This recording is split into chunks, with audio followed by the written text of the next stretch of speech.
Well, we're here with Dave, and we were just talking about old stories, actually, because as you're probably aware, Dave is a bit of a raconteur, and he's an encyclopedia of stories.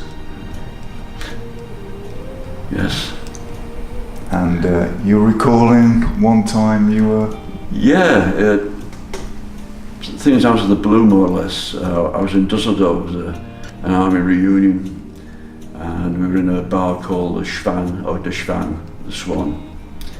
and I was called into the bar, and it was Turkish owned, and people were sort of pointing at me and pointing at the wall, and I looked at the wall to the television sets, and I was actually singing, and the song I was singing at the time was The White Rose of Athens, and I thought it was absolutely incredible, because I don't believe the Turks, the Greeks got on, but they seemed to like the song. And I got a round of applause at the end of it from the staff, and ever since then I've been getting views from them coming up on YouTube. We were talking about your interest in music. I know you perform a tribute act to more than one. I know Jim Reeves is one of the artists that you emulate in your show.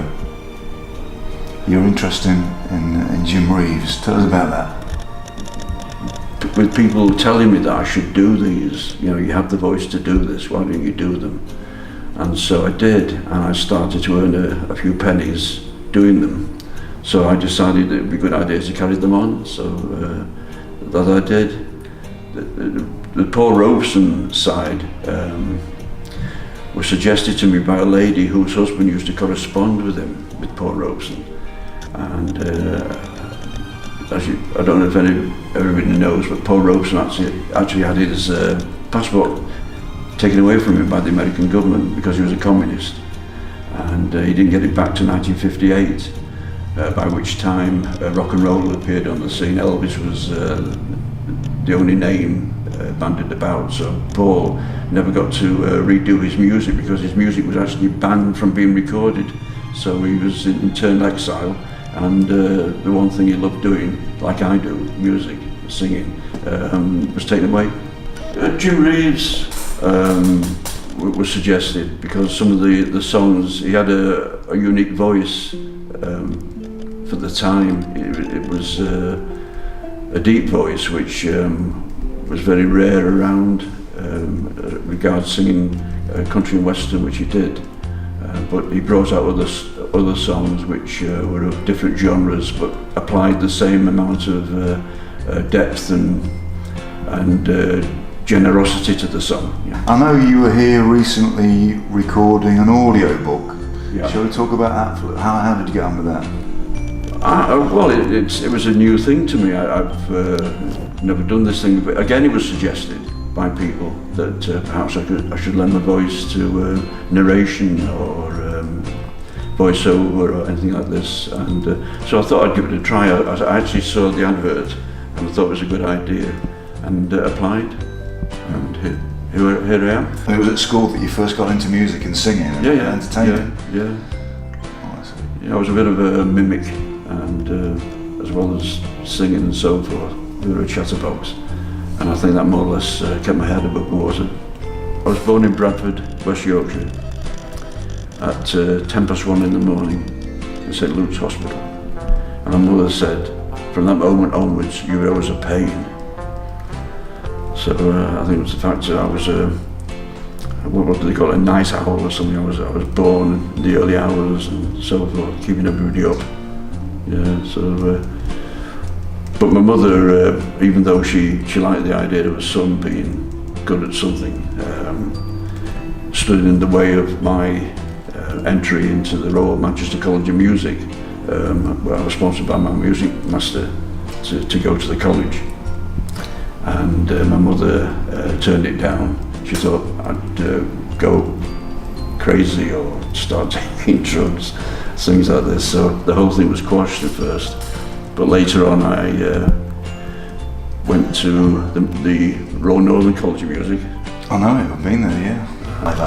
I didn't get much of a look at the college because it was straight into the audition. The audition was by a man called Robert Alderson, who at the time was the head of vocal studies, and he wanted to hear me, and he was quite pleased with what he heard and told me so, and asked me to keep in touch in my career and tell him how well I was doing. And I was sent for tutelage by somebody who was attached to the college, based in Hoylake. His name was Colin Iverson. Colin Iverson was the bass, which was lucky really, because I got a good intro into the requirements of the bass voice and how it should be applied and which roles and things. I joined the forces. It's crazy, you start off in the arts, which is very aesthetic, and you go to an environment which isn't.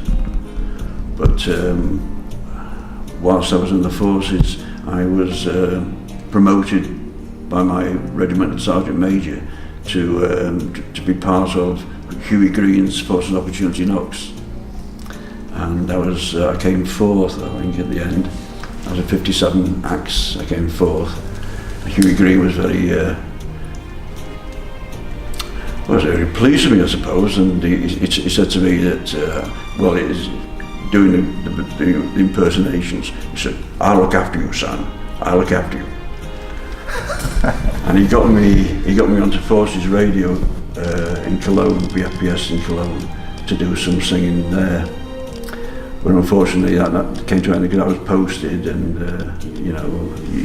I never carried it on. And when I left the army, I was in a bit of a loose end, and somebody suggested to me that perhaps I should take music up again, which I did. I've done various things really, as employment came and went. I think I've done a few things, but I spent most of my life with Whittleborough Council, post-army. I worked with them for 18 years, I think. Yeah, you had to go and buy a dinner jacket. Just let's go through that again, shall we? How did that come about? What happened?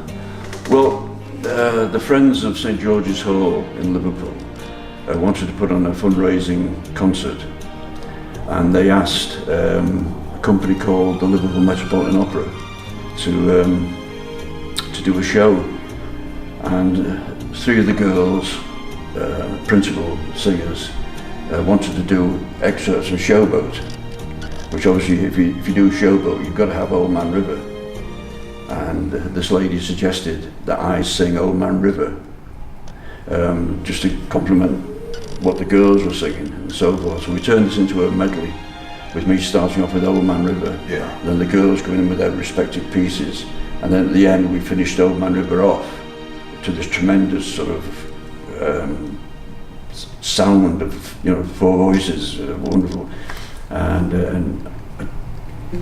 when I completed that, I was in the dressing room afterwards, and this guy came in naval uniform, happened to be an admiral, because it was part of the charity was for the seafarers, I think it was.